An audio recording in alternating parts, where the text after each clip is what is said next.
Looks like a long agenda.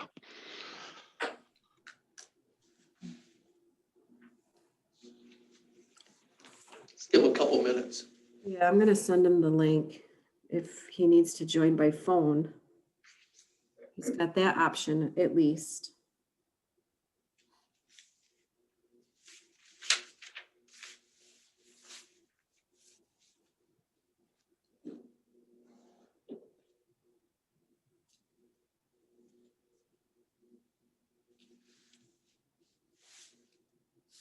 Nope.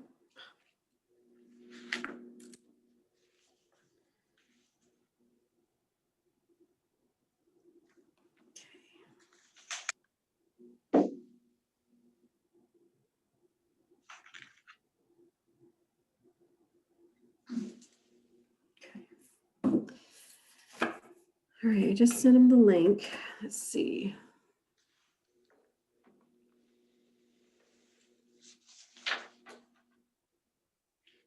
Oh, Pam, can you hear me? yes. Okay, good.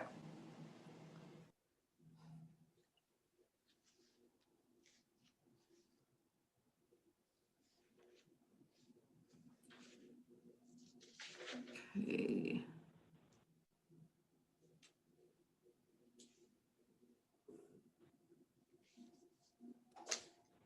All right, I just sent him the link in the chat box too, so hopefully one of those will work.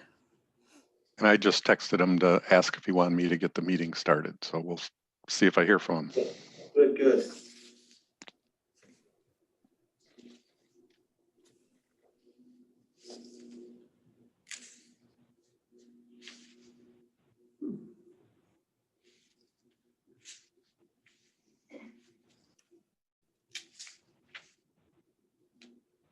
Stan said, might as well. He's still trying to get in. Okay,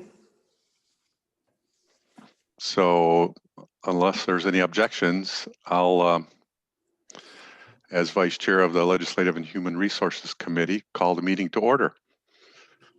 And Administrator Britt, would you mind summarizing the notice regarding electronic Sure. participation? Sure. Pursuant to State Statute 15.263A1A, the Legislative and Human Resources Committee of the Kent County Board of Commissioners will conduct this meeting today via electronic communications to protect the public health. Any member of the public wishing to listen to the proceeding or provide public comment may do so by following the internet connection or phone numbers and passcode, which are listed on the screen and below. Closed captioning is available via an internet connection. Those wishing to provide input or ask questions in advance of the meeting regarding business to come before the committee may submit the input or questions to public comment at kentcountymi.gov. And please be aware, if you disrupt the meeting, you will be muted or removed. Thank you. Thank you. And let's move to item number 1, public comment. An opportunity for the public to speak to agenda items. And we would ask that you identify yourself, and you have up to 3 minutes. Would anyone like to speak to the Legislative and Human Resources Committee?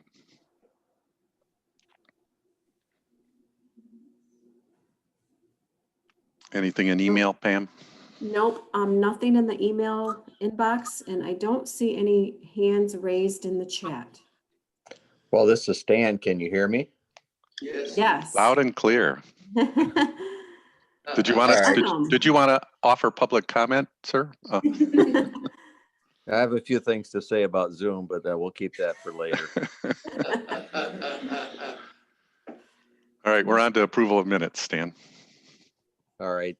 Thank you, Vice Chair Talon. Appreciate it. All right, let's move to the approval of minutes. Is there a motion to approve the November 10, 2020 minutes of the LHR?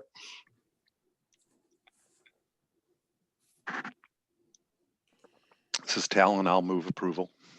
All right, thank you. It is moved by Commissioner Talon. Is there support? Teal. I got plenty of support. I think Commissioner Hennessy was second, so it's been supported by Commissioner Hennessy. Any discussion? If not, all those in favor say yes. Oh, Yes. I'm sorry. Yes.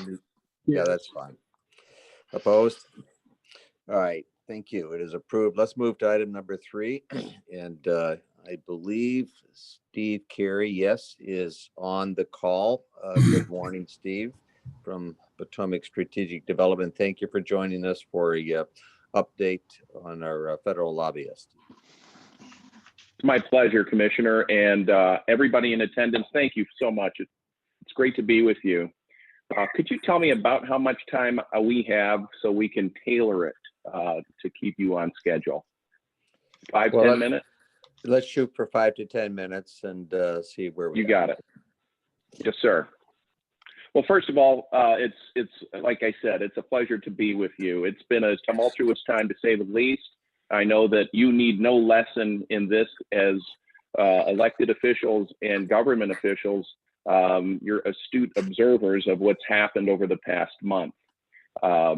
In a little bit of reverse order, you see now that GSA has granted the president-elect access to certain government documents and other procedures to allow him to work in tandem with the Trump administration on the COVID crisis issues, as well as other items like security and so forth.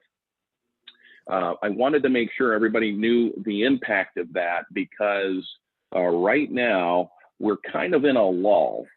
Congress is out this week for Thanksgiving, but they will be returning next week. There are 2 major bills that I want everybody to focus on for our purposes.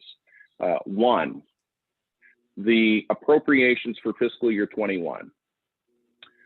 Since I started in 1990, there have been only 2 instances where Congress have passed all appropriations bills, 1995 and 1997. But in my 30 years, I've never seen a time where there hasn't been a single bill passed into law. So what's happened is they've had to pass a continuing resolution effective October 1st, which is the beginning of our fiscal year.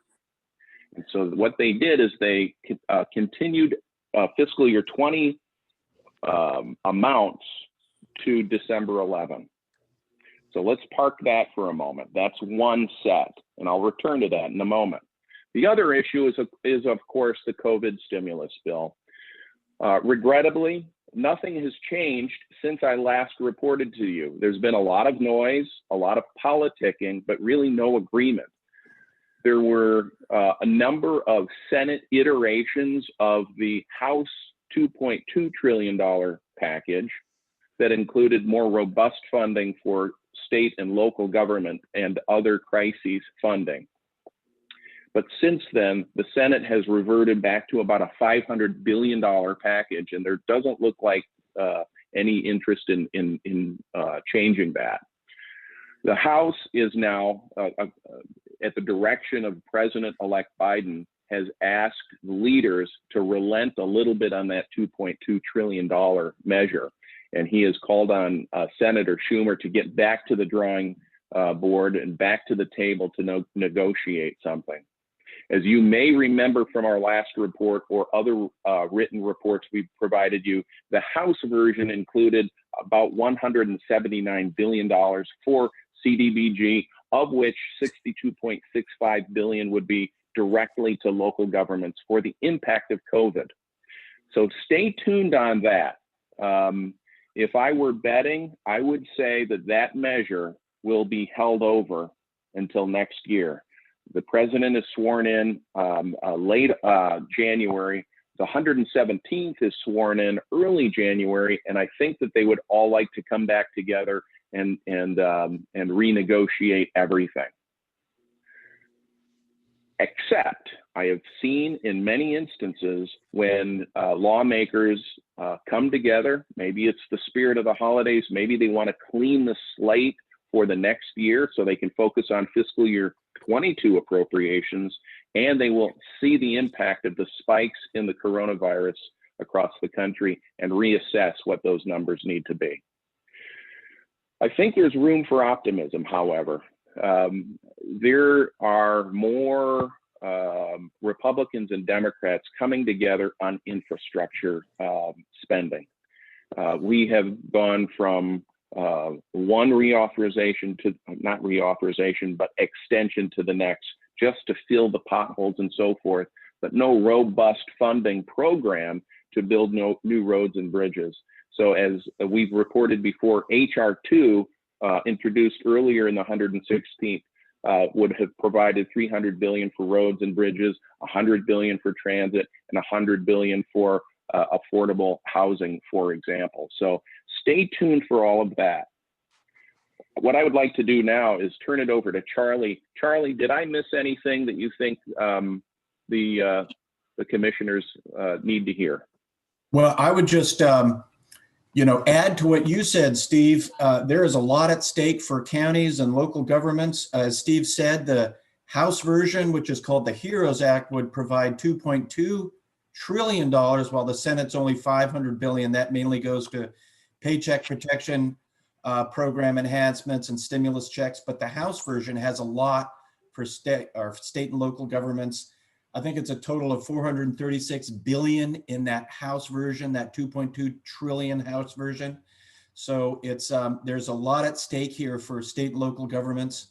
And that is why we're looking at the possibility of a negotiated stimulus package next month. There's a lot of people who want to see that go through and get that out of the way before the new administration comes in next year.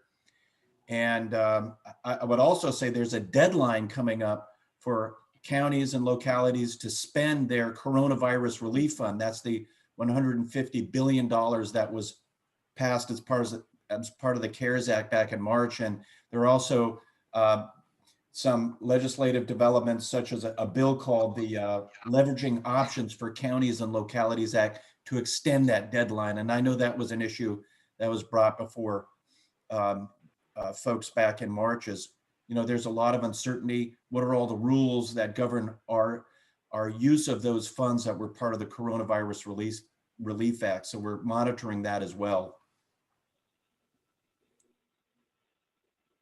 Thank you, Charlie. And one more thing to add. Of course, everybody realizes that Peter Meijer is your congressman-elect. I saw him twice last week as he was going through orientation. It has been a much more subdued orientation, as you can imagine, because there has to be a lot of social distancing, etc. But I know that he's very excited. I had a chance to talk to him about the county's needs, and so I think he's going to hit the ground running, and we're very excited about that. With that, Chairman, I'm happy to answer any questions that you or your colleagues have. All right, good. Thank you. Are there any questions? I'm looking for hands up.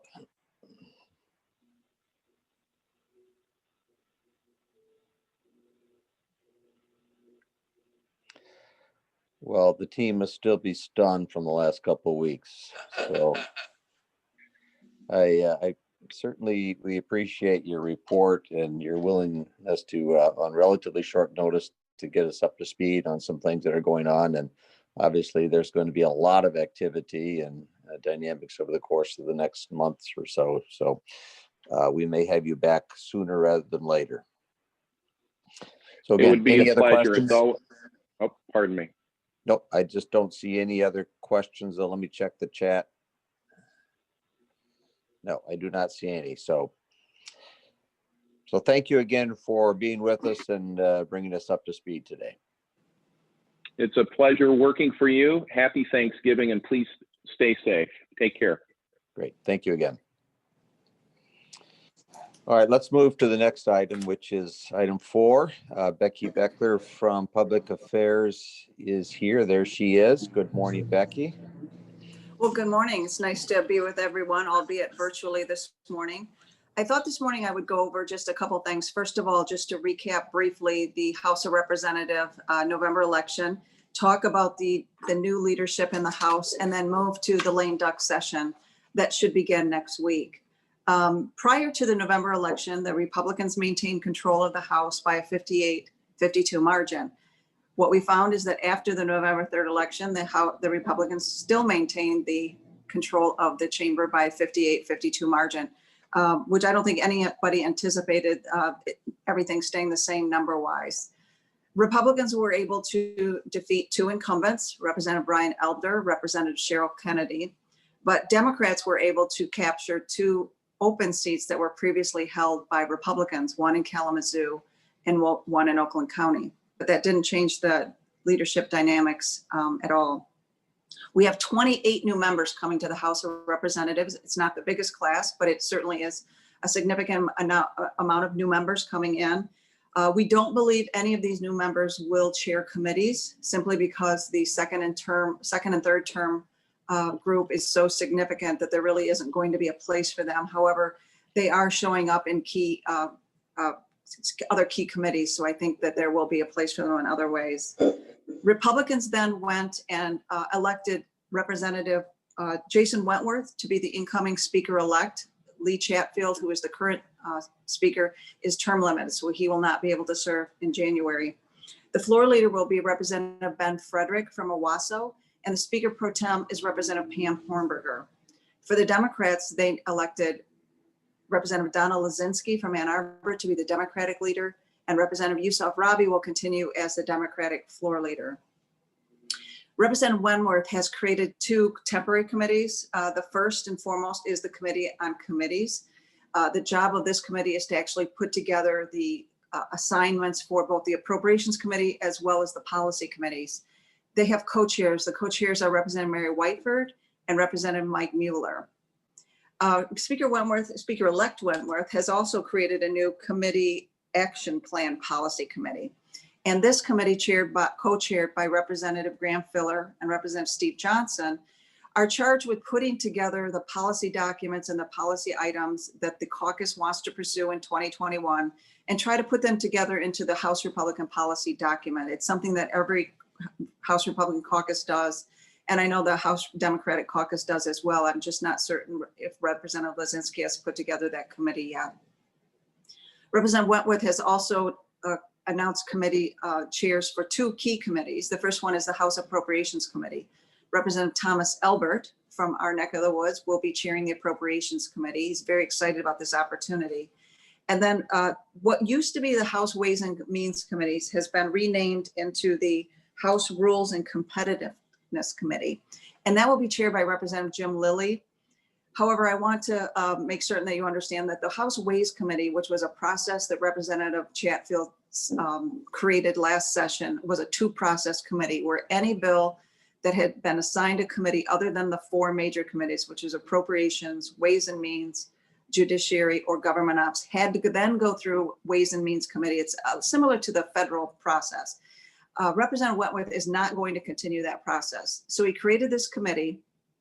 So should a piece of legislation linger on the House floor for 2 or 3 weeks because there's some policy issues, or if there's a policy that the House caucus really wants to pursue, but it's just not ready, then those issues will go to this special committee and Representative Lilly will be charged with working through those issues. So those have been the major announcements that have occurred as we go forward now to the lame duck session, which begins next week. We are right now scheduled to have 3 weeks of lame duck session, which isn't a lot of time because that's only 9 legislative days. One of the problems is that the Governor Whitmer, as well as the Senate Majority Leader Mike Shirkey, have already indicated that it is their hope and intent to make this a very lame duck session. On the other side, you have an outgoing Speaker of the House, Lee Chatfield, who would very much like this to be a very active lame duck session. This is his last opportunity to get some of the priorities that he wants to get accomplished done before he leaves. So we're going to have a little bit of working through that process, if you will, as to see who actually wins, whether we have a robust lame duck session or whether they have something that's less than robust. One of the key items that I think we had been hearing about all through the summer and fall was that there would likely to be a supplemental because the numbers of with our financial situation were coming in better than expected. So there could be money left over, if you will. They were talking numbers of up to $150 million.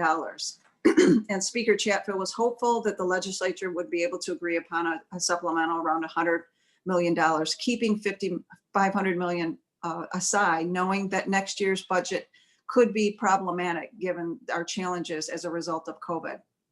It doesn't appear that Governor Whitmer has any interest in doing a end of the year supplemental. And if you go back to 2 years ago, the legislature did a pretty aggressive supplemental as they walked out the door in December. And incoming Governor Whitmer was very critical of that supplemental and the fact that they did that at the end of the year and that she had no opportunity to have an impact that. So I think it'll be hard for her to change course unless there are items that they need to take care of COVID related. It'll be very difficult for the governor to change that position. We do know that there are going to be some technical things that will need to be done on the budget with transfers. But as far as any type of a supplemental, that still seems to be up in the air. That doesn't mean it can't change. It just means right now that the governor doesn't seem to be interested in that negotiation. Some of the other larger issues that could take up the space in the room, if you will, are, I would want to just go over those quickly. One is the supplemental. The second is COVID-19 related resources. It's been no secret that the Senate Majority Leader and the Speaker of the House and the governor have had some significant policy differences as to how we are handling COVID-19 in the state. A lot of that is shown again when the governor issued the 3-week stay home order, and it's likely she'll extend that. One of the things that the Republicans felt tacked on is the fact that they had not done a lot legislatively dealing with COVID-19. I do know that the Senate Majority Leader's office has been reaching out, especially to the healthcare community, the hospitals and the nursing homes, to ask what is it, if anything, they could do to help them during this pandemic. Are there pieces of legislation they could pass that would help in this process? They've had those conversations. So it'll be interesting to see whether that develops into any type of a legislative package or initiative going forward. On the House, they do have a couple of bills that they plan to hopefully accomplish, but they will need the agreement of the governor, and deals with immunity, both for our hospitals and nursing homes, as well as for our businesses. There are bills sitting on the House floor that they're hoping to reach an agreement to extend that immunity out, hopefully until March or April, when the vaccine is scheduled to be implemented more on a statewide basis. So we'll have to continue to watch to see whether those items are actually accomplished during this 3-week period. Some of the other bills that could take up some time. One is dealing with a Dealer Franchise Act. It's one that's been fraught with controversy simply because of the process. It was introduced very quickly, taken up quickly in the Government Operations Committee on the House, and now it's sitting on the House floor. One of the significant issues it deals with is an Attorney General's agreement that they came up with Tesla. If you remember, Governor Snyder introduced some legislation basically prohibiting direct sales from manufacturers to the state of Michigan. Tesla sued the state and in an agreement with the Attorney General. What this bill does would codify that agreement that would allow manufacturers to direct sale to the state of Michigan. If they purchase the car and the title outside, then the manufacturer could deliver that to a resident in the state of Michigan. Why they're codifying it? Because the dealers want to keep other manufacturers out of that space. And we draw attention to a small company called Rivian in Plymouth that would like to do the same thing. They have e-cars, and that they would like to begin to do that as well. So that you're going to see on a policy level quite a bit of, I think, dialogue on that as the legislature continues to move that forward. It will move out of the House, but we don't know whether it will move through the Senate. Another bill that we're watching and trying to get done is the 4-year commission bill, which would allow 4-year elections for county commissioners. We have been working on this for 2 straight years. We're still hopeful that during this lame duck session, the leadership will allow those bills to move forward. We've been working and talking to every legislator on the committee, asking them for their assistance getting this forward, and we'll continue through the lame duck session, hoping we can complete that issue as well. There's another package that I know our boss has been working on dealing with solid waste. There's a package of bills in the House Ways and Means Committee that he's been very actively engaged with, as well as we have. And it provides a complete overhaul of the solid waste management statute. We don't believe that we'll probably get to the finish line simply because it is still in the House Ways and Means Committee. Chairman Iden has not yet scheduled a hearing on that. And with only 3 weeks left in session, it will be difficult to get a package of this size and this complication off the House floor and then through the Senate in this short time frame. But it will be reintroduced next session, and I think we have an opportunity to have further dialogue. We have been working with our stakeholders on our Sustainable Business Park package, seeing if we can perhaps get some funding for that in this package. And we'll continue to work on that if it does go on through the next year. There's another package that is on the Senate floor that will be very visible, simply because it could be quite interesting for House Republicans, because it's pitting donors versus donors. And it's called the aggregate package, or aggregate mining, if you will. This bill bans local units of government preventing the use of mines throughout their communities. It's specific to Metamora area, in the fact that you've got the Michigan Chamber of Commerce, the Aggregate Alliance, as well as the road builders who are supporting the package. But you have the Metamora Alliance against it. What you actually have is a major donor to the Republican caucus, and a huge family in Detroit called the Cotton family. They used to own a health plan in Detroit, Meridian, have a vacation home in the Metamora area. And what they don't want is a lot of truck traffic on that area. So we're having this piece of legislation. It's going to get pretty aggressive, I think. It's on the Senate floor. We'll see what happens with that, but it could be interesting, just watch from a political standpoint, if nothing else. So those are the major issues that could come up in lame duck session. Again, what we don't know is whether the legislature will meet all 9 days. If you recall, the last time they were in session, the House had to cancel session due to a small COVID outbreak. The Senate did then meet, and then found out later that one of their members was COVID positive. So they're going to be very sensitive to the fact that they need to be careful in their meetings through this lame duck session. So that is really kind of in a nutshell what we anticipate going forward in December. I'd be happy to answer any questions if anybody has any. Yes, thank you, Becky. I'm going to have to turn my other system off here. So, good. Are there questions?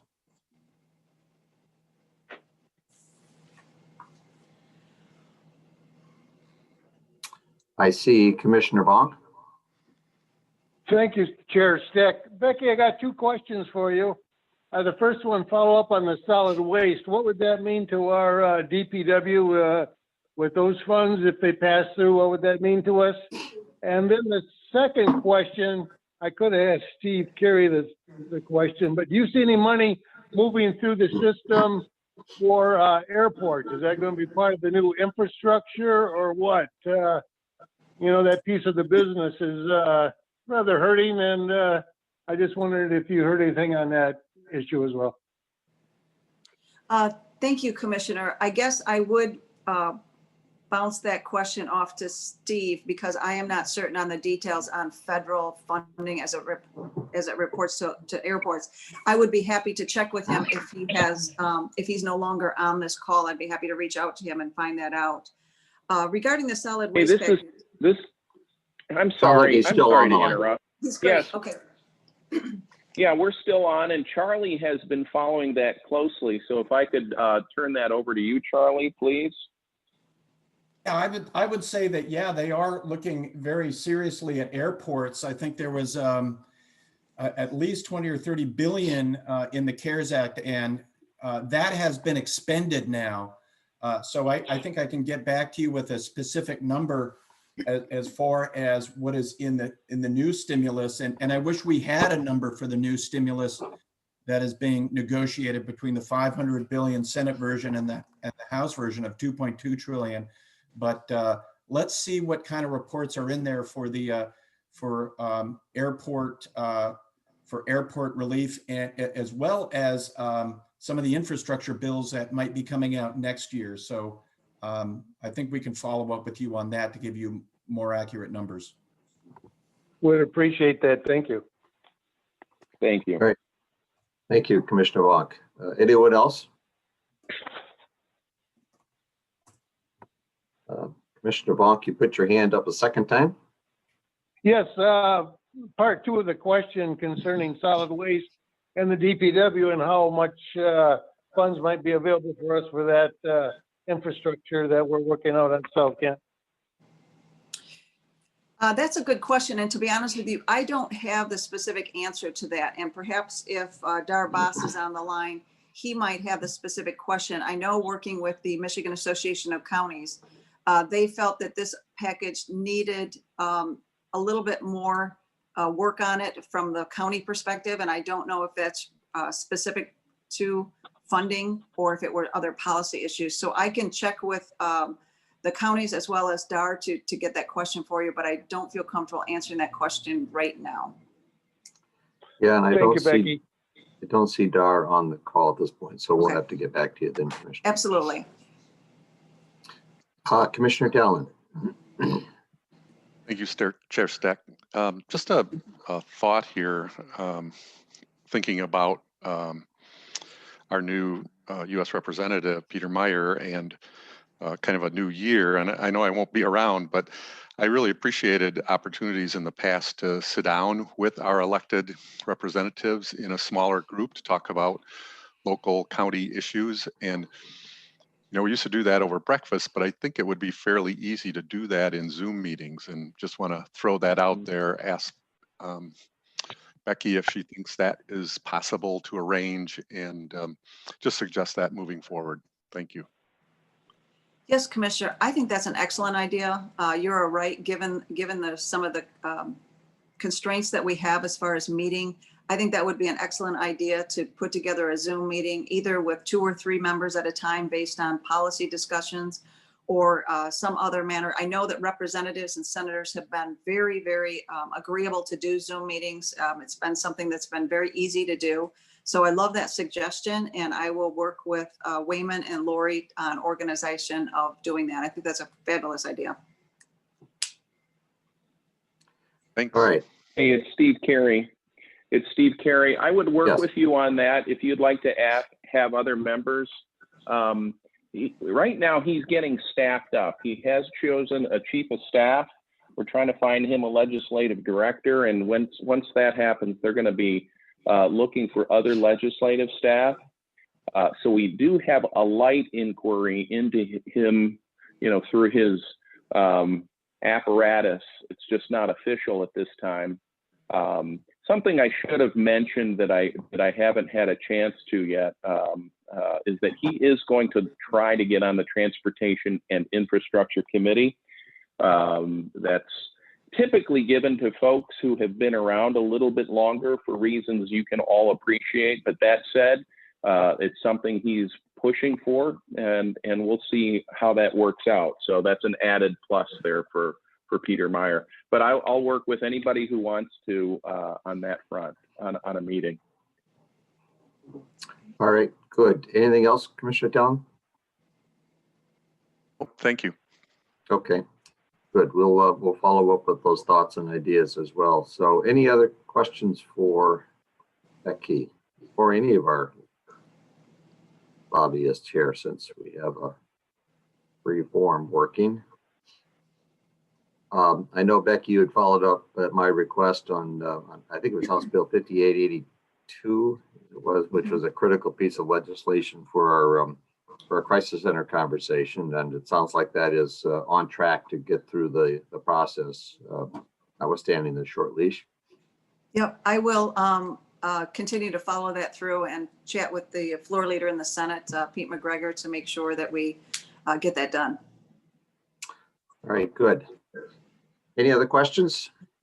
Don't see any other hands up. So thank you, Becky. Thank you all for appearing and joining us this morning, providing us with continued updates on what's going on in Lansing and Washington. So thank you again. Thank you. Have a nice Thanksgiving, everyone. As you. All right, next item of business, number 5, is a performance measurement review by Susan Cervantes. There she is from KCCA. Good morning, Susan.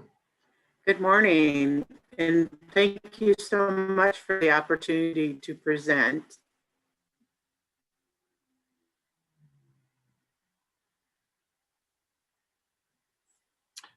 I think you froze on us. Oh. Can you hear me now? Yes. Okay, so I want you to know that with community action, with this presentation, we will go through the standard protocols that are listed on this slide. So you can go to the next slide. And with the county's priorities, they truly align with the community action priorities. You know, for everything that we do within our department, we are providing excellence in service delivery. We're transparent when we communicate. We are braiding our resources so that we can find innovative solutions for all of the you know, situations that we come across. Next slide, please. And community action is part of a national network. There are 28 community actions in Michigan and about 1,000 community actions around the country. I believe it's 99.8% of all of the counties in the United States are covered by a community action. And so we have our mission that we work to eliminate the causes of poverty. We're the anti-poverty fighting machine, if you would say, and we do it through dedicated staff and partnerships and resources. You can go to the next slide. And the way we do it is we envelop our mission, and we have 5 thematic issues that we deal with. We deal with senior services, food distribution, community development services, emergency services, and housing services. But you can see by the diagram in the middle of the slide that we're all connected. If somebody comes in and let's say they need utility assistance, they just don't get utility assistance. They are evaluated for any of the services that we offer and any of the services that are offered throughout the county by different providers in that we provide referrals. Now our program year is 10/1 through 9/30. And so the slides and everything that I'm going to show you in the future are reflective of our program year. And so being able to present in November is really quite nice because then we can get all of our statistics wrapped up and everything. And so this is one of the things that's we have to do nationally. And so now to have to do it locally is a great thing because it's not as hard when I try to do it nationally. So I have everything put together. So if you could go to the next slide. And so the department's strategic goals that we selected were in alignment with the Kent County. I think that instead of reading those, separately to you, you can see that, goal number 1 is about providing service. Goal number 2 is about braiding our resources for innovative solutions. And then goal number 3 is allocating our funds responsibly and fiscally prudent so that we can provide the best services to all of the residents in Kent County. Goal number 4 is to offer cross-training opportunities so that staff have enhanced skills and knowledge so that, again, we can wrap around a person that comes in or a family. And then goal number 5 is to ensure that we have the capacity to do so. Next slide, please. I wanted to give you one of our key performance metrics. It's excellence in service. And we do this by the guidance of, we have our mission, we have our community action promise, which is a national promise. We have national code of ethics. We have strategies and core values of Kent County. And then we also have organizational standards, and we're judged by what's called results-oriented management accountability. So we provide the essential services throughout the community, and we have a lot of guidance. And then it's not only that, it's the number and how we do the quantity of what we do, although we do a lot of things, it's that we do them with quality. And so you can see by the metric that we were a little delayed on this year because of COVID. We never shut down, but we had to do our services differently. And so the programs that did get, the one program that did get shut down was the tax preparation program. It shut down the third week in March. And so usually the tax program goes through April 15th. So that is the one program that shut down, but the agency never did shut down. And you can go to the next slide.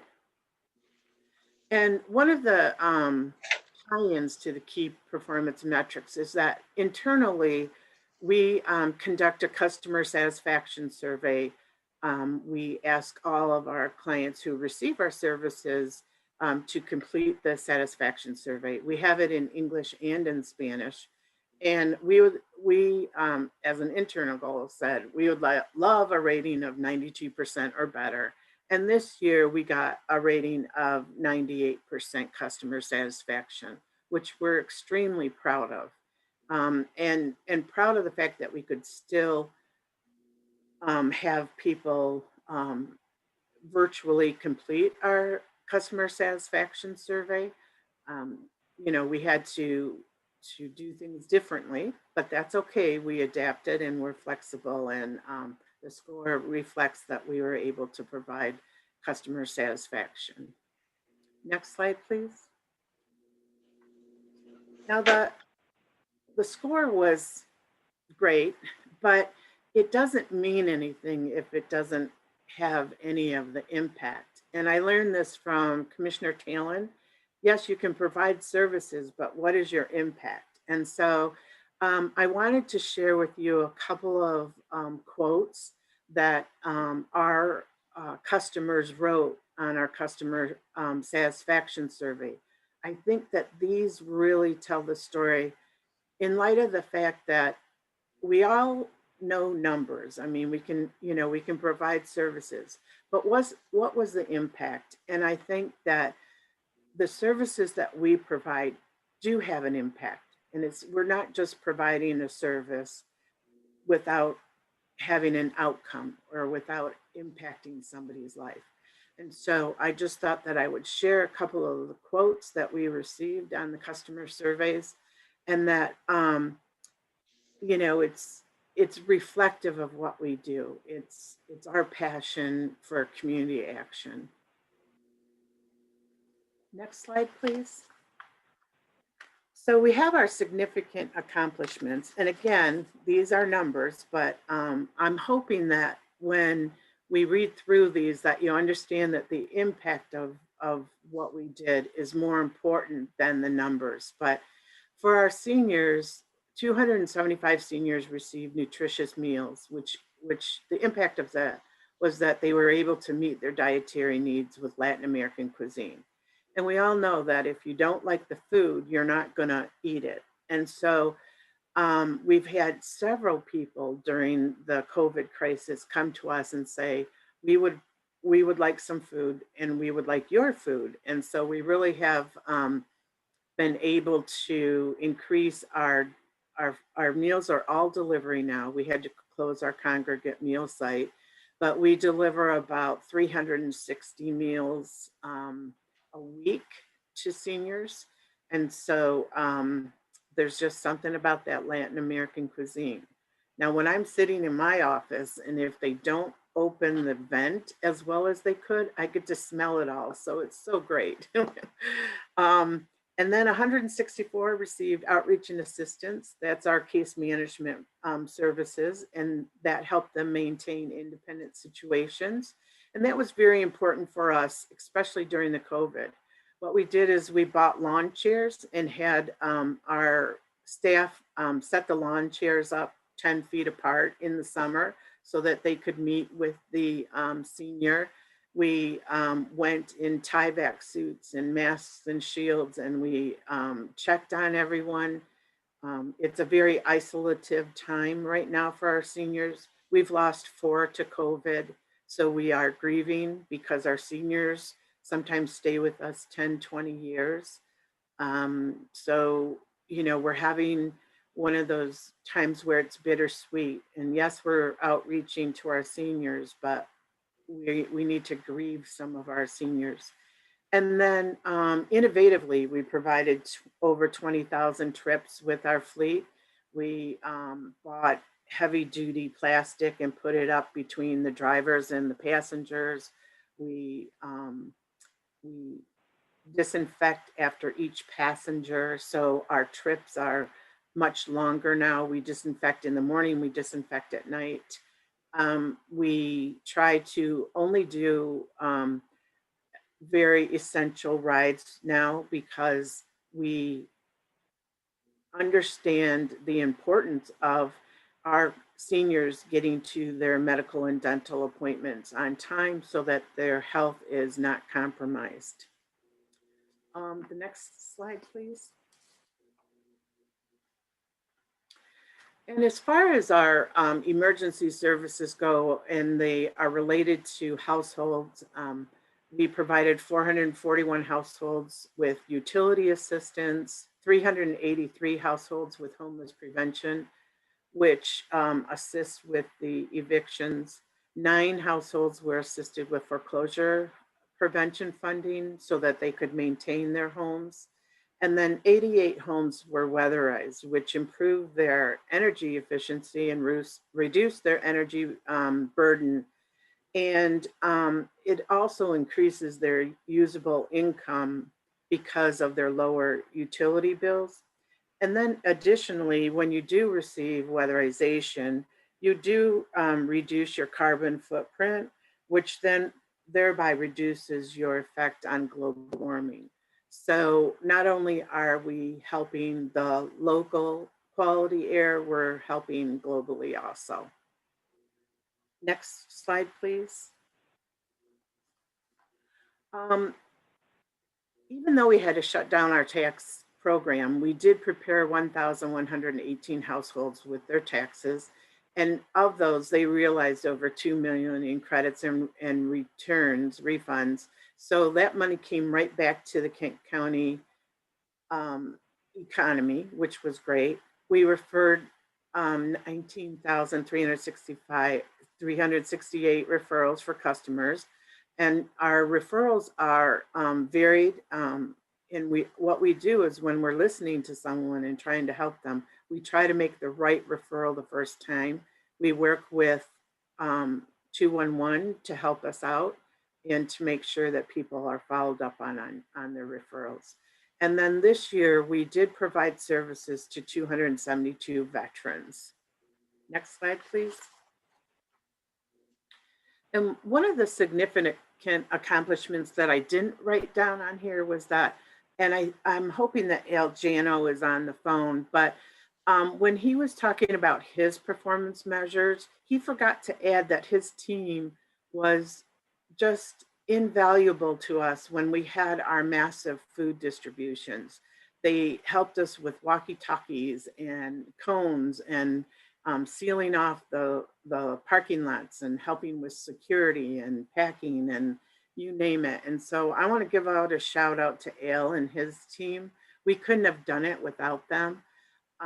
But with them, we were able to distribute over 2 million pounds of food. And it was during the pandemic. So kudos to Al's team. But then as we look ahead, and in the midst of everything that we had been doing, we were working with consultants, Schilling Consultants Incorporated, to work on our strategic plan, which is due in 2020. And so we're about 2 weeks from having it approved by our governing board. And then when we look into 2021, we will implement our strategies and have the next 3 to 5 years to work on what we've planned on. And it's a hefty load. And then we will continue to respond to those who are most vulnerable with the pandemic with our specifically designated $8 million for mitigating COVID. And next slide, please. Thank you very much. And if you have any questions, I'd be happy to hear those. Thank you, Susan. Thank you. there's an awful lot going on at KCCA, as Yes. we all know. So questions from any of our commissioners?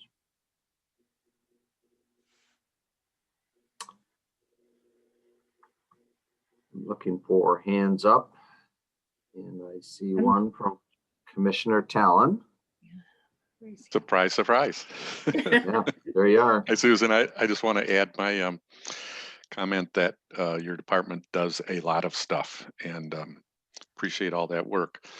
And I appreciate your mentioning of outcomes and paying attention to those, and want to just nudge a little further. I noted at the beginning of your presentation, and I don't remember whether you called it a mission statement or what, but you work to eliminate the causes of poverty. Yeah. And that is such a noble statement. And I really wonder how we know whether we're doing that or not, whether how you know whether you're doing that or not. And it does seem like an important thing. I just want to encourage you to think about whether there are ways to measure that. And I appreciated the kind of anecdotal comments that you provided that showed outcomes for individual families, but would really like to nudge us to keep track of the data so we can tell how much impact we're having on the community. Not how much are we giving people, but what difference is it making in their lives? And I know that's hard work, but I think it's really important work to understand the impact of all of that stuff that is happening in your department. So just that nudge there. Thank you. Thank you. Yes, thank you, Commissioner Talon. As if there was any doubt about the indelible impression you've left. Let's see. Commissioner Hennessy. Thank you. I was intrigued by your talking about the tax preparation program, and I know you're not the only agency that had trouble, completing the work for all the people who were in the queue to receive tax preparation assistance. How are you going, things are not going to be that much more different this year. How are you going to approach this and, putting that 2 million or more back in people's pockets? How are you going to handle it? We're currently, we're a collegiate VITA site. And so that means that we get our volunteers from colleges. And so the coordinator of our site is currently recruiting her fourth year financial accounting students. And they're putting together a virtual technique. If people can do the taxes virtually, they're going to be doing those. But we are in the process of also setting up our labs to be socially distant. And it like in the past, we had 10 people in our little room working, side by side. And so we're thinking that we can have maybe 3 in our room at a time now, and having them all sectioned off. And so for the people who cannot have virtual preparation, we will have them at our office once we get the go ahead to have people at the office. I understand I heard through the grapevine that you had some extra money to work with the Native American community. Have you been able to work specifically with them? Oh, yes. We've had Older Americans Act dollars, and we have a staff member who is Native American. And for the last 3 years, she's been working with the Native American seniors and has overproduced her units for her work. And we've connected with, there's a Native American meal site on Tuesdays and Thursdays in the Plainfield area. And so we've connected up there. She's very connected. She used to work at the Little River in Manistee and Social Services as their federal representative. And in fact, for our hygiene kits, we received permission from Administrator Britt to put together some kits that reflected the Native American culture. And so we put together ones with sage and other herbs that they use for healing and for healing ceremonies. So they not only got our regular hygiene kit, they got a special kit that reflected their culture. That is nice. I know you know, with your Latin American style meals, with your work here, you really are adaptive to some of our minority communities. And that is, you know, really appreciated. Just generally now, I mean, we're going into, you know, the second year of dealing with this whole COVID situation. And so what are you going to see as the biggest challenges as we, you know, next year? And you know, the biggest challenges that you're going to have to face, so we're going to have to face as a community. Well, I think that we're going to have to face unemployment for those people who do not are not able to go back to their jobs based on the businesses closing and that type of thing. And so we're going to have to provide a lot of emergency services and that a lot of support for retraining, skill building, those types of things, which are allowable with our CDBG funds. So we are in a lot of talks with HUD and with, you know, with the department and with other people outside of the agency that, you know, where can we best meet needs? I think we're going to see foreclosure preventions going up because people are on the brink of losing their homes. And then eviction prevention will be a big one for us. Okay, thank you. They're all Thank you, things that we're going to have to be facing and you know, trying to find means of handling and ameliorating the discomfort and the bad things that can happen to families. Right. And I do want to add that we've lost 4 seniors now, one just recently as Saturday to COVID. And so staff is also grieving because our seniors are like our children, you know, and they've been with us for years. And so we are looking into having some training on grieving and trauma-informed care, those types of things, so that staff can cope during these times because these are difficult times for staff also. Thank you. They are. Thank you. Thank you, Commissioner. Commissioner Kellen, you have your hand up again. Yes, thank you, Chair Steck. Wanted to follow up on the tax program and get a little understanding of how this program coordinates with the United Way tax preparation program. And I guess maybe the ultimate question, why would someone come to this program versus the United Way program? What's the difference? And how do they coordinate? Our Sure. program is run from 8 to 5 on days and then 8 to 7. And so the coordination happens with the appointments and the coordination is done by 211. They offer the appointments as they're available, you know, first come, first serve. And so a lot of people have been coming to us for years and they say, no, we want to go to community action and have it done. They have my information for years, which is fine. And then new people are just, depending on their availability, are selected for appointments. That makes sense. Thanks. Mm-hmm. All right. Any other questions? I don't see any in chat. Pam, any others that you see? Nope, I All don't see. right. Good. Again, thank you, Susan. I have the pleasure of serving on the governing board of KCCA, so I get to see firsthand the spectrum of programs and initiatives and activities that you're managing over there. And in many ways, it is that phrase frontline. That really is you and KCCA in responding to all of the challenges that COVID presents to our community. So thank you, and thank you for everyone at that organization and that initiative. So appreciate it. Thank you for your You're report. welcome. All right, let's move to item number 6. Another performance measures review. And Martha, always check through this list to see if I can find you.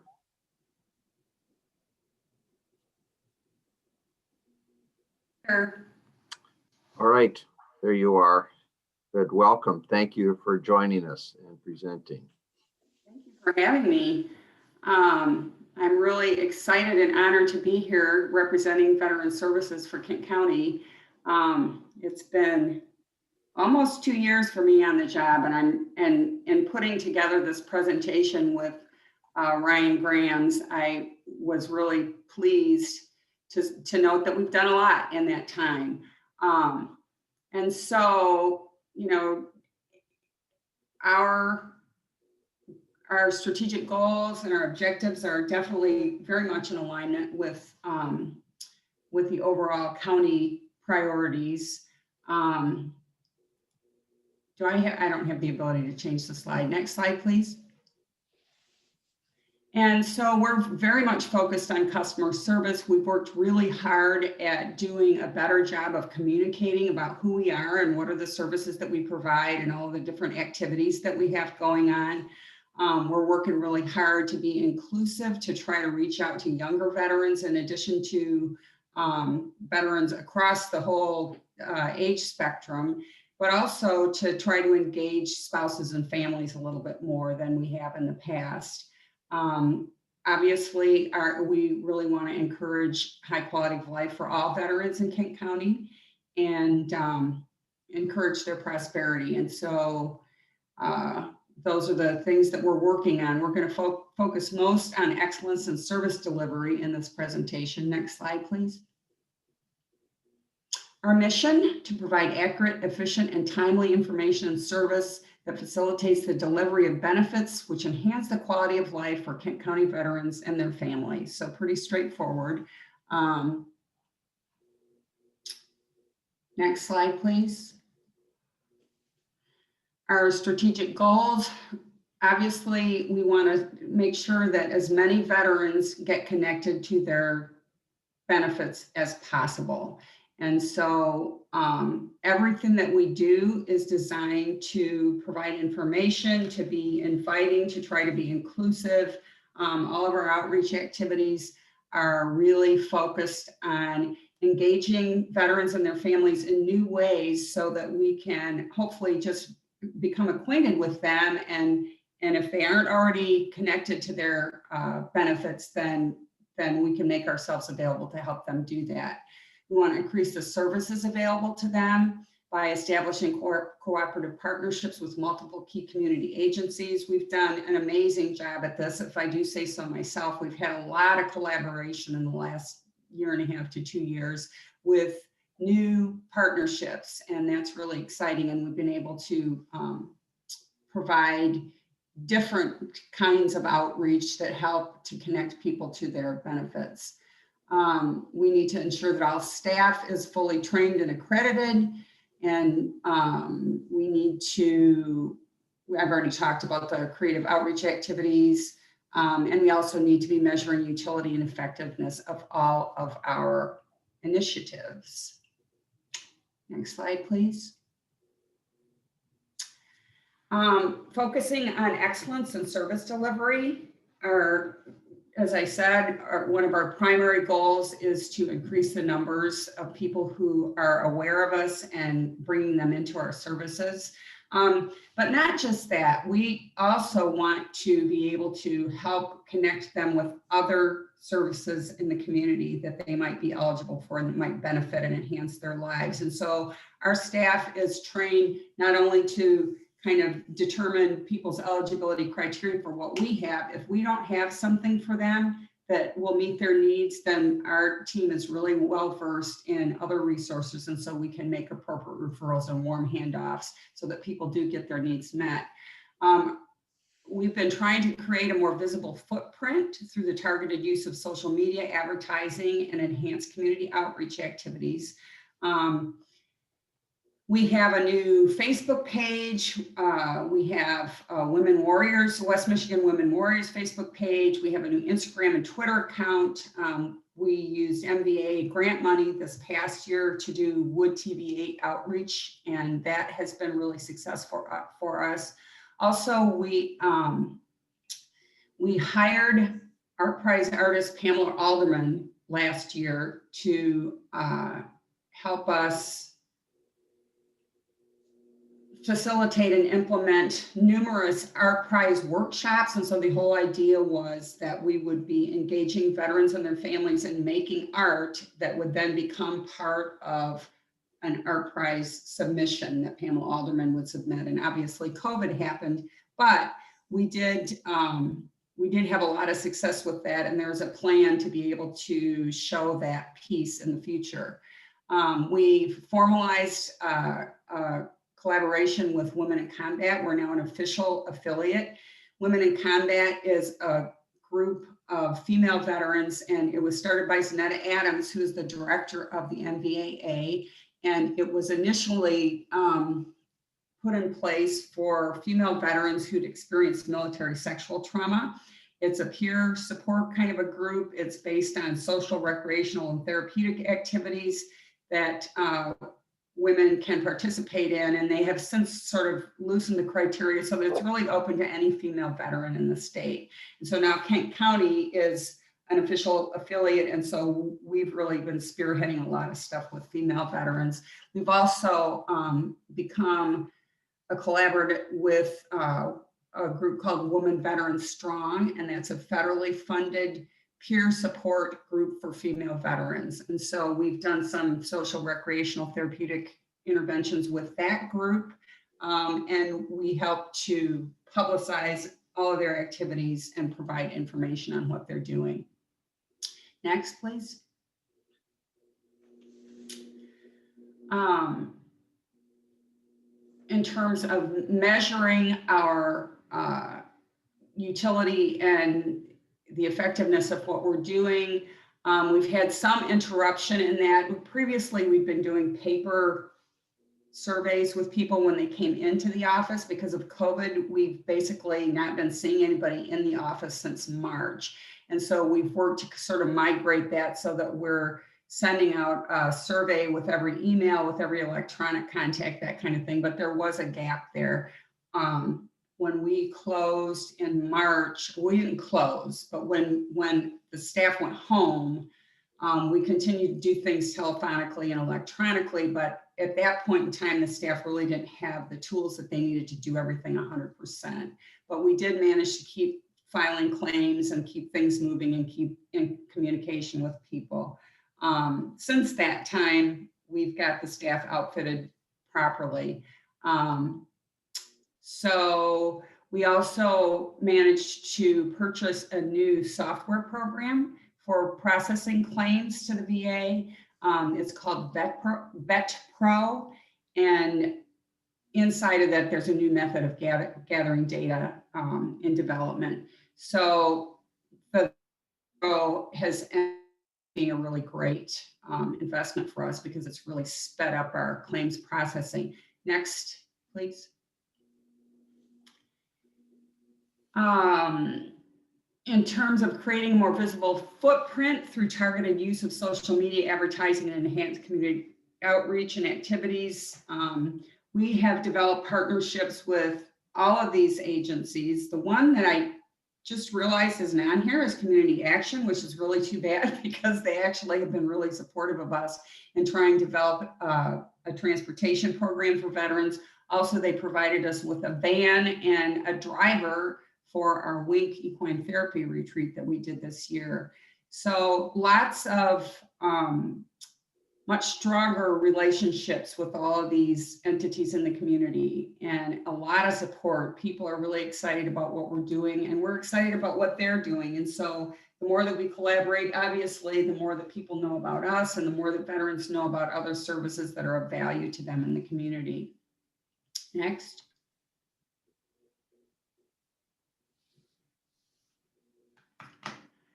Develop shared plans, tracking, and evaluation tools for implementation of programming.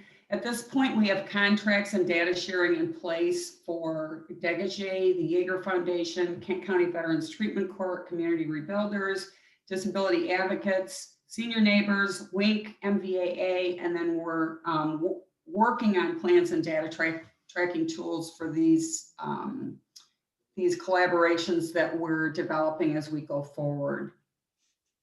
Next. We need to make sure that our staff is fully trained and accredited. Since I've been here, there were some vacancies when I got here, and then we got fully staffed up. Now we have a really great team, and 100% of our senior staff have been trained and have passed the VSO accreditation test exam. And I say senior staff because we do have one person who's only been here 6 weeks, and we haven't had the opportunity to get him trained. But we have kind of approached this that we want to always have a succession plan in place. So we're training staff so that if an opportunity comes for them to be promoted, then they can move into a vacancy because they'll already be ready. Also, it increases their knowledge base in general and our effectiveness as a team to be able to help each other. Continuing education requirements for incumbent accredited VSOs has been waived in 2020 due to COVID. So we weren't able to go to our annual trainings. And so that's just sort of pending, and that's a decision at a state level to do that. So we're just kind of in a holding pattern, but we're all on track. Next slide, please. The creative outreach activities, there have been a lot. The WINK Women in Combat, we had a picnic for the WINK ladies. We did a kayaking trip. We had a dental day that was sponsored by MVAA, our grant funds. Also, we did an equine therapy retreat for the WINK women, and that was sponsored by MVAA. We had used some grant money and some county money to provide service dogs for veterans in Kent County through the Yeager Foundation. I mentioned the 12 yellow ribbon art workshops that we did. We also had a fall festival where we collaborated with the West Michigan Veterans Coalition. They actually funded that for us, and that was a really fun and successful outreach where we attracted a lot of families with kids, and they became aware of our services. We participated in the Veterans Day Parade in 2019, and we did a virtual Veterans Day greeting in, I don't know why that says 2021. It should say 2020. I'm getting ahead of myself. Hopefully we don't have to do one virtually next year. Next. This is an image, Susan shared her quotes from people in the community. This photograph, I think, says a lot. The expression on this man's face, the joy that he's emanating, and the gratitude and the pleasure that he's experiencing. We experienced that so many times over and over and over in the faces of veterans and their families as we did these outreach activities. I chose to highlight the yellow ribbon art workshops because just with that one initiative, through that one initiative, we were able to collaborate with Blue Star Mothers, Finish the Mission, 92 for 22, Women in Combat, the Veterans Treatment Court, Holland Home, and Upward Bound. And so that was a really successful thing, and that's not over yet. Next slide, please. So, I highlighted 2019, 2020 because it's so late in the year and because So one thing we're really proud of is that we were have been able to provide uninterrupted and improved access to benefits for veterans, even through COVID.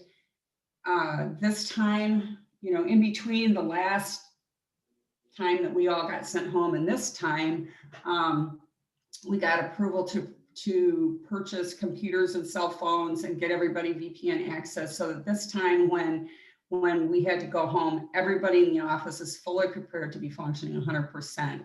So having Vetra helps, they can get into the Vetra system from home. Vetra has been a huge asset to us because it helps so much in expediting claims. It takes, it has increased or decreased the time that it takes to get a claim through by 2 months average per claim. So that's really significant to veterans and their families who are waiting for decisions from the VA, for us to be able to facilitate that quickly. The only thing that we weren't able to do or haven't been able to do in spite of COVID is to provide the community with veteran ID cards. And that's because in order to do that, they have to come inside and we would have to have face-to-face contact and take their picture and that kind of thing. So that's the only one of our services that has really been interrupted. We have done a good job at meeting emergent need related to COVID. We had the MVAA had given us grant money last year and they approached us and said, hey, would you want to reallocate some of your grant money to Meijer food vouchers? And they asked every county across the state to do this. And we happened to have $11,000 of grant money that we decided we couldn't implement because of COVID. And so we took that money and we put it toward the MVAA to the Meijer vouchers. And basically what it did was kind of cut out some of the barriers to veterans getting access to food. We do have the Sailors and Soldiers Relief Fund that you may be familiar with, where we provide emergency food vouchers and that kind of thing. But actually, the Meijer voucher program was much more expeditious and efficient. And so we went through that $11,000 worth of food vouchers in a really short period of time. And so we went back to our committee and we asked for an exception to policy or waiver to policy that would allow us to allocate some of our Sailors and Soldiers Relief Funds to continue that program with the Meijer food vouchers. And so they gave us approval to do that. And we've continued to provide the food vouchers to veterans who meet eligibility criteria and are experiencing food scarcity. Reaching more veterans and their loved ones, through all of the different affiliations and collaborations that have been mentioned previously. We're going to continue that. Actually, we're expanding that into the next year, increasing our footprint in terms of social media, the TV presence, just word of mouth. Our Facebook, we get a lot of action through that, and our Twitter and our Instagram, and the commercial outreach. So building renovation. Also, we're doing the collaborations that I mentioned going into next year. We'll add programming that we'll be doing in collaboration with other community agencies. And so we got permission and have been working closely with facilities to renovate a portion of our building. We had a room in the back that was just storage space. And so we are renovating that so that we can now have a community room that we can use. And so we can do activities in that room. So it'll be set up with some soft seating, but also with tables and chairs. So we can do art activities. We can have MSU come in and do life skills education. There are a lot of different things that we'll be able to do out of that room. We're also going to be able to offer some support group meetings and that kind of thing out of there. So we're really excited about the building renovations that will help to accommodate future collaborative programming for veterans and their families. Next, please. So looking ahead, as I said, we will have even more community collaborations, increased services for veterans. Next year, we'll have television advertising with all three of the television stations. We'll have Wood TV 8, Channel 13, and 17. We're going to have billboard advertisement. We're going to have bus signage. We'll continue with our social media and with our creative outreach activities and our word of mouth. And of course, the goal is always to increase the numbers of veterans and their dependents that are accessing benefits and services through Kent County, and also for us to be able to be kind of a conduit to other services within the county. So as I said previously, if we can't meet their needs, then we know the resources that might be able to help them, and we can make warm handoffs so that it's not just a one and done. We're all working hand in hand as a community of service providers to service this community of veterans and their families, and to do that with warmth and excellence. Next, please. So thank you so much for your time, for listening. I'm here for questions. I also have Ryan Grams with me, who's the VSO supervisor, to answer questions if you have something that you'd like to know more in depth about our program. All right, good. Well, thank you for your report, Martha, and Ryan, thank you for being with us. We'll see if we have some questions. I think Commissioner Talon had his hand up. Thank you, Chair Steck. Thank you, Martha, for your report, and clearly a lot of good things going on, and good quality things. I wanted to note, I've got three things here. One, I wanted to note how often I saw Kent County Veterans Services on Channel 8 over the last several months. So that certainly was an effective effort, and would be interested in recognizing COVID probably makes it a little hard, but at some point seeing what kinds of increases in traffic requests for services you've had as a result of that. Second thing is kind of my usual, noting that you're doing a lot of things, and you indicated in the beginning that you provide services that enhance the quality of life for Kent County veterans. And I'm wondering how you can measure that, how we can measure changes in the quality of life for Kent County veterans, and want to urge you to think about that, think about ways to measure that. And it often means collecting some additional data or doing additional data collection outside of the normal processes.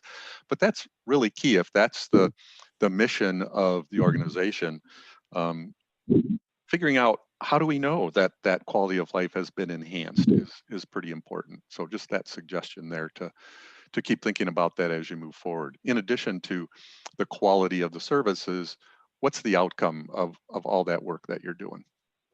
Thank you.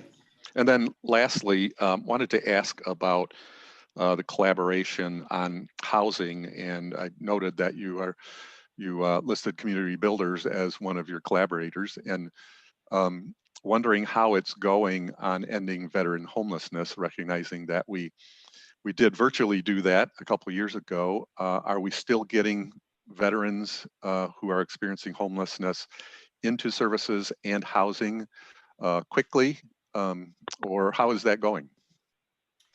Well, Community Rebuilders can probably answer that part of the question better for you, but I am certainly willing to do some research and get information to you. What we did was we provided money for beds for veterans. And so it was specifically earmarked for beds. So what we were doing was trying to help, because they have to, when they get somebody who needs housing, they actually they have what's called the Beautiful Homes Project. And what they do is they realize, well, just to give somebody a space isn't really adequate. It's not sufficient. We have to set them up with basic household goods, with furniture, with that kind of thing in order for them to be able to sustain this. Otherwise, they're sleeping on a floor in an empty apartment. And so one of the things they're able to do thrift shopping and that kind of thing and take donations for certain items. But the one thing that they can't take secondhand is beds. And so that's what we decided to do, was dedicate funds to beds for them. And there will be another grant for them next year. As far as, the numbers and how quickly they're getting people into homes and that kind of thing, I can get that information for you from them. I can get that from them. I thought you might know, but I do appreciate understanding how we are collaborating with that effort. So thank you, appreciate it. The beds, interesting when you said beds, I was thinking, based on my past employment, I think of beds as a place to sleep, but you're actually right, yeah. The actual physical bedding that someone needs. And that's certainly an important factor in getting folks housed. Thank you. Great, thank you, Commissioner. I think that Commissioner Bonk had his hand up. Do you intend to still have your hand up, Commissioner Bonk? Yes, thank you, Chair Stick. Martha, we thank you for all the good work you've done in behalf of veterans, and I can answer Jim's question on how the veterans services are doing. About a dozen years ago, we had 15 or 20 veterans come to us and ask us to move to a veterans organization from the Soldiers and Sailors Relief Program, which is now just one part underneath that umbrella. And we reached out at that time and did a whole bunch of staffing issues and switched over to the veteran services from where we were, and was much more outreaching.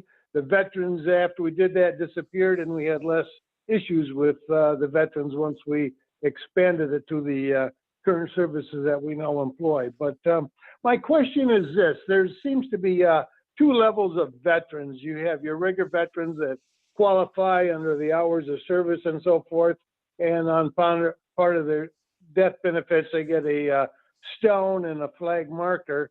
And then you have the National Guard and other reservists that are considered a veteran by the state of Michigan, but they don't even get the flag marker. And I was wondering if it would be possible for all those veterans that are designated by the state of Michigan to receive the flag marker as well.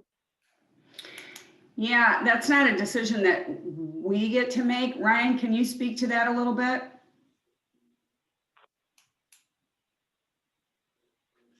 Am I muted? Everyone can hear me? Hello. Yes, we run under the definition of a veteran by the VA standard, which the VA standard is a veteran for benefits if they've served at least 1 day active duty for other than training. That is the standard that's in the 38 CFR through the VA and the federal government, and that's where the flag comes from, being able to go. Providing a flag through us, I mean, that would be, money the county needs to spend on their own outside of the VA. Does that answer your question very well? Yeah, no, but I always assumed that was a number of hours had to be served to qualify for those additional benefits. It's 1 day for active duty service for other than training.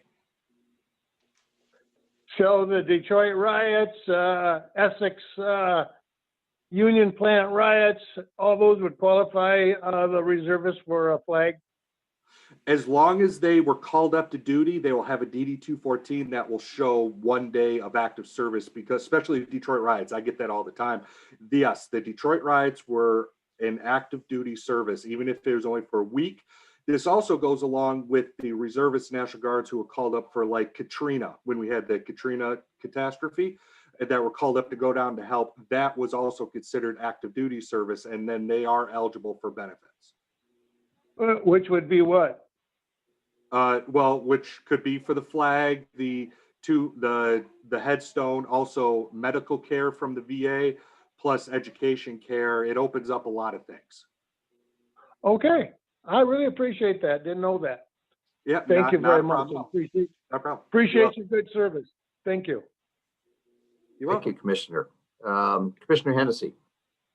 Thank you. I really appreciate the dynamic ways in which our Veterans Department is evolving.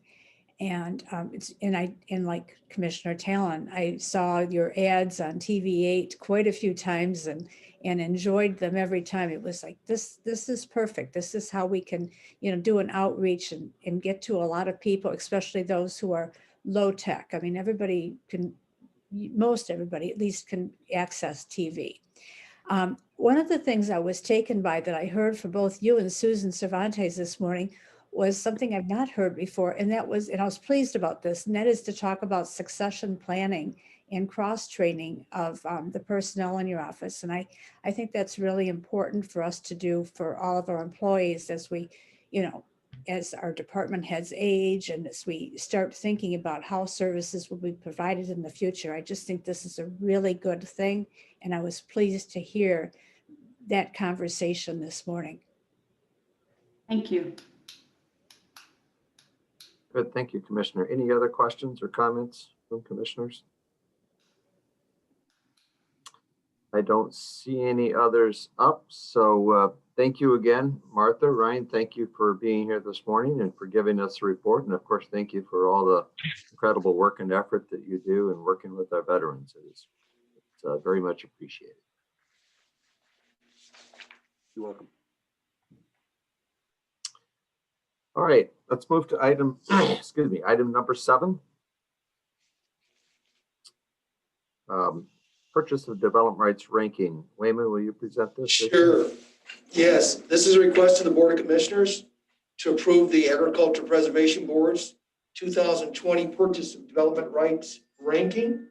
The Purchase of Development Rights Ordinance adopted by the board in 2002 established procedures for the administration of the PDR program. By ordinance, the County Agriculture Preservation Board is responsible for much of the program administration, with certain items presented to the board commissioners for approval. The Agriculture Preservation Board prepared the selection criteria to rank and prioritize PDR applications, and in March 2020, the Board of Commissioners passed Resolution 312/2024, approving the criteria for the ordinance.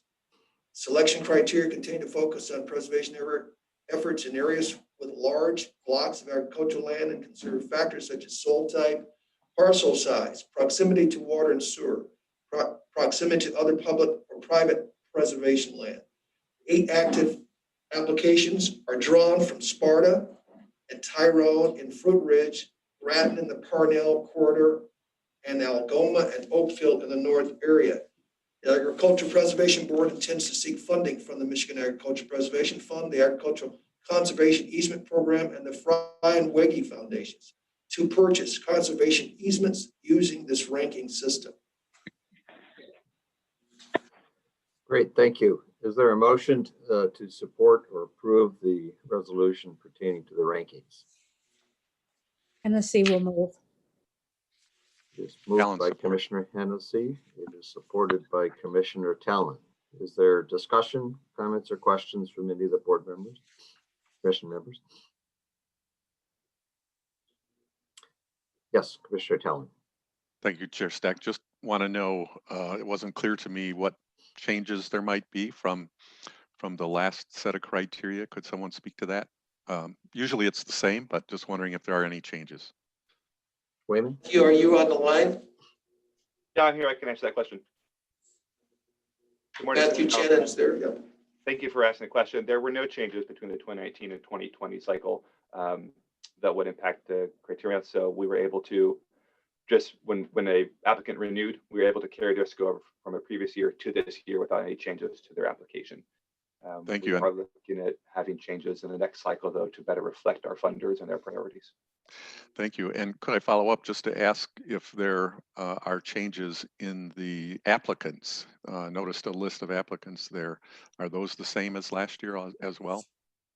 Yeah, so if we look at one of the handouts, the colored one with the matrix on it, the lines in green are new applicants. All others are ones who just renewed their application from a previous year. Oh, duh. Sorry. Okay. I looked at that and I totally missed that. Thank you. You're welcome.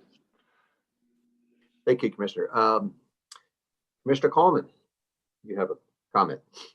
Thank you, Chair. Many of you have heard me say this over the years, but given the new format here of being on Zoom, just quickly state that, well, I think the rankings here are totally fine, a good system for the PDR program.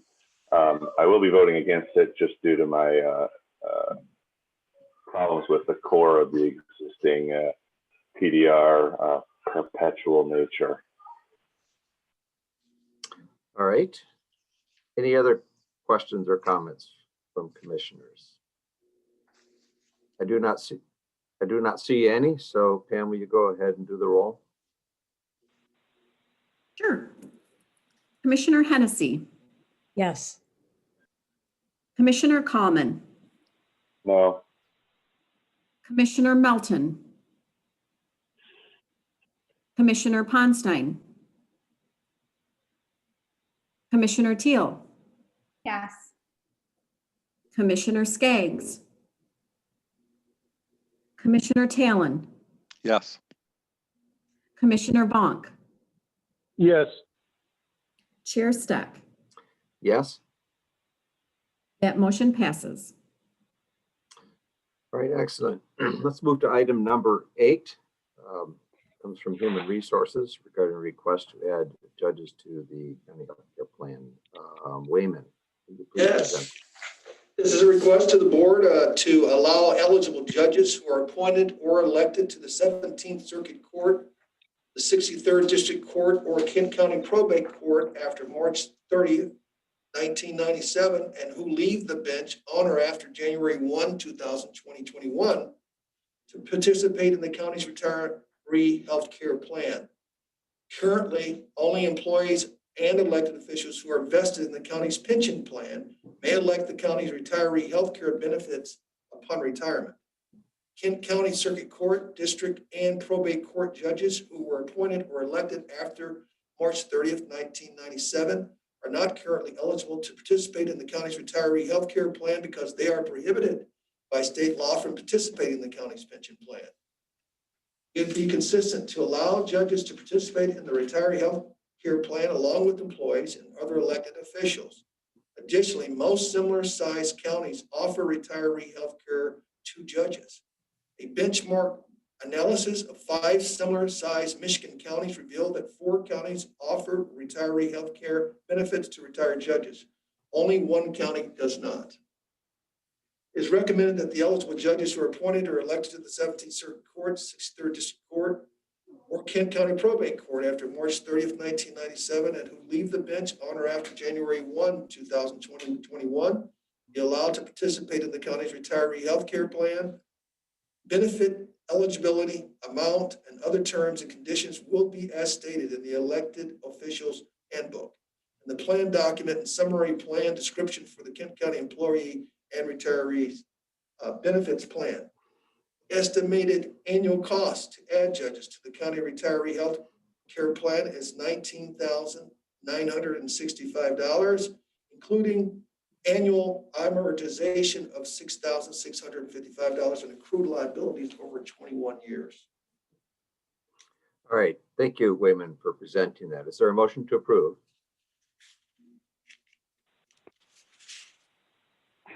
Moved by Vonk. All right, Commissioner Vonk has moved to approve. Is there support? Support from Teal. Supported by Commissioner Teal. Discussion? Questions? Commissioner Talon. Sorry, Chair, so many questions today. I wanted to get some context of whether or not the judges had any kind of retirement plan in the past. It sounds like probably not, but wanted to confirm that. And also, if we could be reminded of the cost sharing in general of the judicial positions with the state and whether or not any of these costs are shared with the state. Sure. Commissioner, I believe Amy Rolson is on the line as well as Michelle Balcom might be there, so I'll have them help with those questions. Good morning, Commissioners. The judges are currently eligible to participate in a 401k plan through the state. And there is availability of retiree health care, but with no financial subsidy from the state.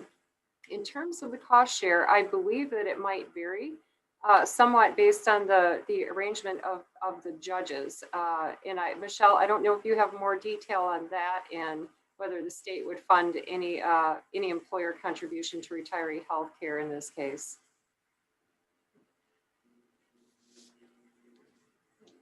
I am not aware of any funding that the state of Michigan would provide. I believe there was some history where there were benefits available at one time, and it's been some years ago with cutbacks where they reduced or eliminated the benefit altogether. It's been some time since I looked back for the history on this. And of course, the state with all the different entities that it covers between general employees, state police, judges. There's some variances between all those groups. But I'm not aware that the state would provide anything toward this benefit.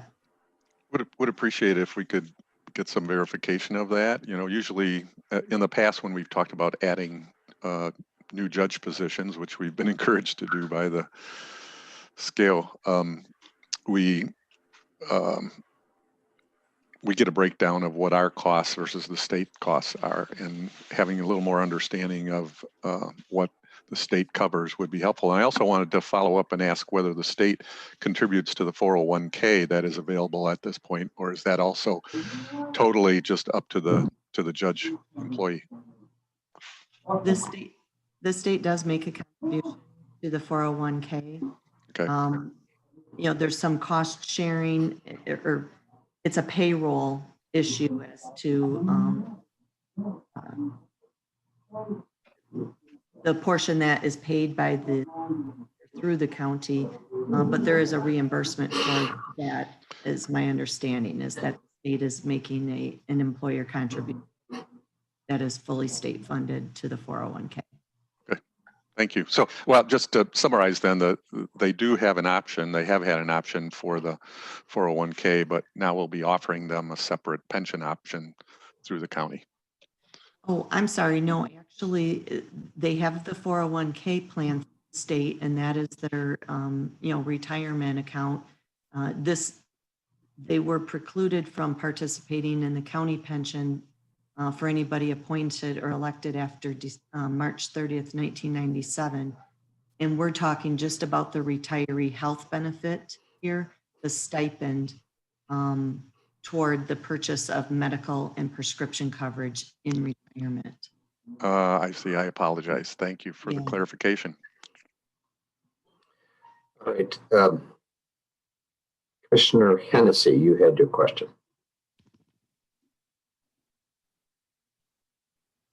You're on mute. Yeah, there you go. Yeah, I know. I'm trying to unmute here. So, something's escaped me. This was included in our budget for next year, but I don't remember hearing anything about it. And I'm just sort of taken back to hear about it now and is there a real time pressure on moving this at this point so that it takes effect next year? Or it strikes me as odd that we're getting it right now, but it also strikes me as odd that we're just adding, because we're adding a real benefit. And it is included in next year's budget. I can answer. Yeah, Andy, will you go ahead and do that? Okay. We're experiencing the first retirement of one of the judges that it was excluded from participation in the retiree healthcare due to their date of hire or being appointed to the bench or elected. And the judges actually came to us earlier this year and they asked us to look into whether it might be feasible for the county to add this class of judges to the retiree healthcare. So it did take us several months to do our due diligence, including internal and external benchmarking, obtaining and reviewing an actuarial valuation to understand what the costs to the county might be, and additional deliberations. But yeah, to answer your question, we do have one judge that is retiring in January of 2021 that would want to enroll in the benefit if it were approved by the board. So this would avoid a gap, I suppose, if we were doing this now. Oh, okay, so to follow up that particular judge would still be on board on January 1st, 2021. They don't take that, the change of judges doesn't take effect right on January 1st? The retirement date of the judge would be January 1st. So they would still benefit? Yes. If this is approved, they would still benefit. Approved. And what is the the amount that's granted on a monthly basis? It varies based on years of service. The maximum monthly benefit for only the retiree, so family members are not granted a benefit, but only the retiree and only for medical and prescription coverage. That maximum benefit would be $400 a month, and it's prorated if the retiree, in this case, judge retiree, works fewer than 25 years.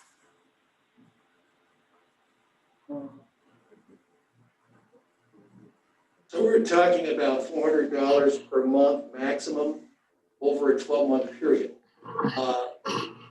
Although it is an additional cost that we would incur, given the entirety of the budget, this is a personnel expense that I don't believe would end up affecting, it would be a negligible expense to the overall personnel budget. Practically speaking, we would anticipate it would cost about $20,000 a year to cover all of the eligible judges that, under the plan. So if you were just looking for a practical application, that's pretty much what you're looking at. And if I may add to that, while the benefit is up to $400 a month, this is only for medical and prescription coverage. And it's highly probable that judges who would be eligible for this benefit upon retirement would be Medicare eligible. And in the case of our Medicare eligible or our Medicare offering to retirees, the cost of a medical and prescription plan jointly together is less than the $400 a month. In 2021, for example, that Medicare Advantage plan that covers medical and prescription will be $161.41 per month. And that's what the county would be paying on behalf of the judge. All right, thank you for the responses. Any other questions? All right, to me, I've had some conversations and follow up with Amy and Wayman on this, and I think it's a matter of fairness and equity in dealing with those affected here. But all right, go ahead and call the roll if you would. Sure. Commissioner Hennessy. Commissioner Hennessy. You're on mute.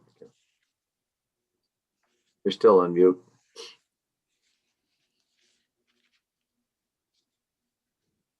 Yes. Commissioner Coleman. Yes. Commissioner Melton. Commissioner Ponstein. Commissioner Teal. Yes. Commissioner Skaggs. Commissioner Talon. Yes. Commissioner Vonk. Yes. Chair Steck. Yes. That motion passes. All right, very good. Thank you for that. Let's move to item number 9, Kent County Community Action, approve restated urban county cooperative agreements for the CDBG program. Wayman. Yes, this is a request to approve restated urban county cooperative agreements between the county and the participating communities within the county, and to authorize board chair or designee to sign the agreements and related documents. The county has been designated urban county pursuant to the Housing and Community Development Act of 1974. This designation allows funds for community development through a community development block grant and home investment partnership programs. In 93, the county entered into a cooperative agreement with communities within the county that enabled the CDBG and home funds to flow through the county to benefit participating communities. Department of Housing, Urban and Development, HUD, is requiring updates to the agreement so that funding can continue. This requires the county and each participating community to sign the restated agreement. This does not affect budgeted funds or plans for the upcoming planning period, which covers 2021 through 2023. Corporate Council will review and approve all documents as to form. Thank you. Is there a motion to approve?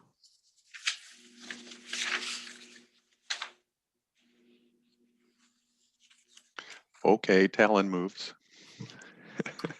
Thank you, Commissioner Talon. I'll support it. It is supported by Commissioner Hennessy. Are there further questions or comments from commissioners?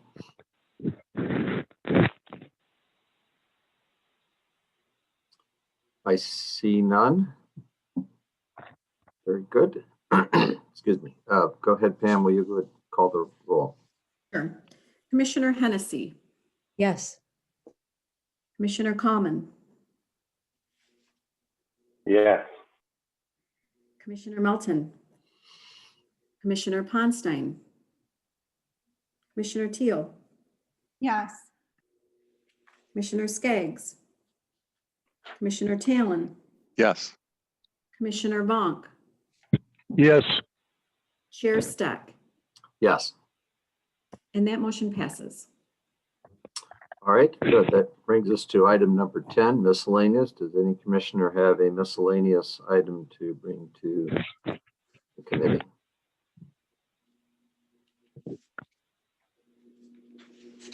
I see no hands up. Probably because we're approaching an hour and a half, but I understand. I do have one item. We have now been using this performance measurement review process for a period of time, and we're going to take another look at that as to whether or not this is effective for us, whether or not there's ways we can tweak it or improve it, adjust it to make it more effective for us in monitoring the activities of our various boards and departments. So what I would encourage each of the members of the committee to think about that and reach out to me over the course of the next week, either by email or phone, any way is appropriate. And let me know your thoughts on that process as we begin to take a look at that. And then we'll see what that suggests and then come back later. All right, if there is nothing else, thank you all for your participation, cooperation. And I know it was a longer meeting, but we still had some of these review measurements to catch up on, and thought it was important that we hear from our lobbyists today. So appreciate that. And with that, we are adjourned. Glad you were able to figure out your video and audio, Stan. Yeah, life's got full of challenges, isn't it? Yeah, thanks. Have a good day.